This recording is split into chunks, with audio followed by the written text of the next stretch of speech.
PlayStation Fiesta Bowl, January 1st at State Farm Stadium in Glendale, Arizona at 1 p.m. between the number 11 LSU Tigers and the number 8 UCF Knights.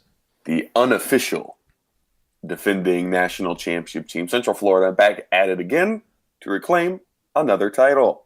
Another 12-0 season, back-to-back 12-0 seasons, a 25-game winning streak on the line for the Golden Knights. SEC team in back-to-back New Year's Six bowl games. Last year in the Peach Bowl, I believe, UCF was able to defeat 7th-ranked Auburn to shock the country, lay claim to their disputed national title. I think they officially claimed a Florida State championship, and then I think the governor of Florida announced them as national champions. So take that for whatever it's worth.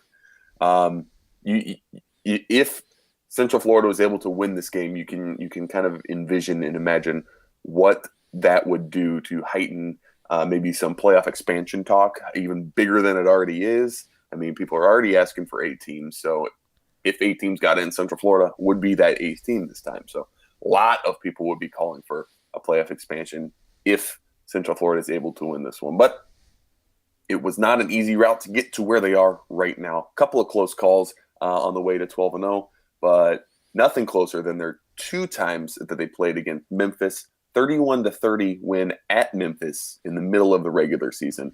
And then just a couple of weeks ago, 56-41 win in the AAC championship game against the same Memphis Tigers. Really kind of showed a lot of grit. Junior quarterback Mackenzie Milton went down in the middle of the game the week prior with a gruesome knee injury. UCF able to come back from behind with a backup quarterback to win the AAC championship behind 6 touchdowns, 6 scores from the backup quarterback, Daryl Mack Jr. 2 through the air and 4 rushing touchdowns for the quarterback.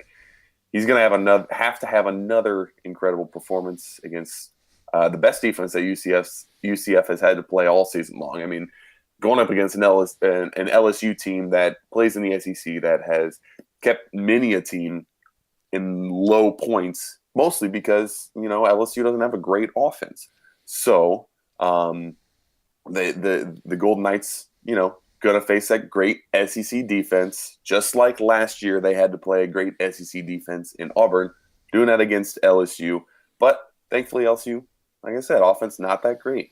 The UCF defense going to have an opportunity to try and get a rare turnover against kind of a ball control type of offense in LSU, right, John?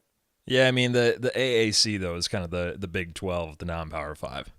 So you have Memphis and UCF, which are 2 of the highest scoring and yards gained offenses in the FBS. And I think against this LSU Tigers defense, it's going to be a bit much. Now, but before I get too much into the actual matchup, I want to remind everybody here at the end of the year, because we're recording this on the 29th and this game is on the 1st, that LSU gave us one of the biggest oops moments of the year. Playing in a close game against Texas A&M, the Tigers seemed to forget their opponent was only down a touchdown, which is fair because LSU had come storming back for 14 in the 4th. Mm-hmm. And with only a few seconds remaining, the Tigers players gave loving coach Ed Orgeron a Gatorade shower that he would never forget. Soaking wet, and with 1 second on the clock, Orgeron looked on horrified as Kellen Mond threw a touchdown pass for the Aggies with 1 second left on the clock. I think that play got called back. There was a play before got called back, and they got to do the 1 extra play. So it's a rightful confusion by the players, but there's a penalty or something like that, so they got 1 extra throw. Yeah, and then the game was tied and went into 7 overtimes where LSU ended up losing that game 74-72. So that was one of 3 losses on the season for LSU.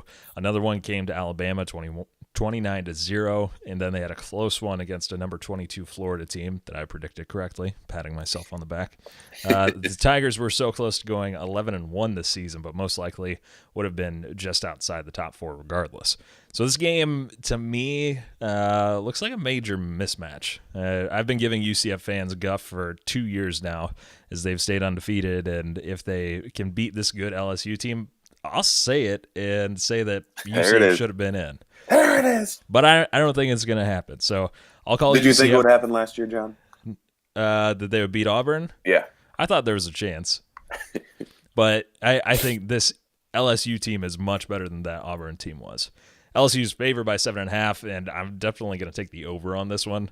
As you mentioned, the LSU offense is not like high flying like Oklahoma or Ohio State, but Joe Burrow and Nick Brosette are definitely efficient and know how to manage the clock. Burrow doesn't have flashy numbers, but takes care of the ball. Had a nice little stretch in the final 3 games. Now, on defense, look for linebacker Devin White to disrupt pretty much every play. He's all over the field.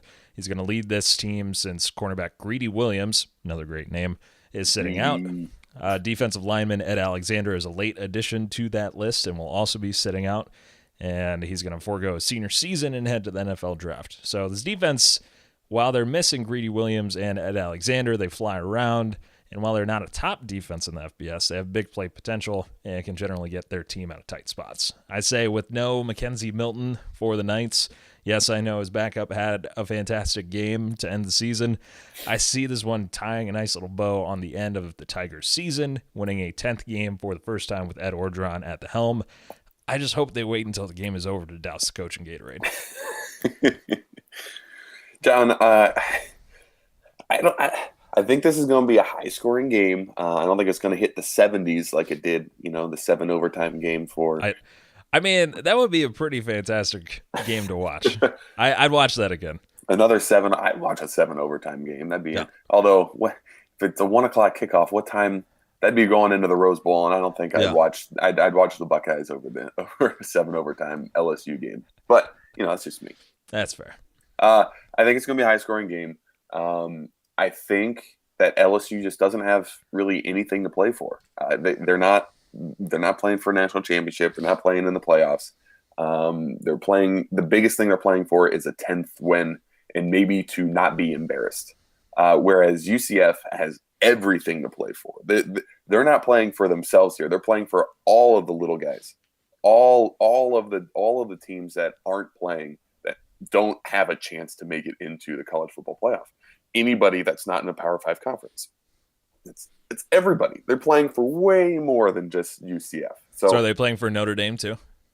No, because Notre Dame's a Power 5 conference.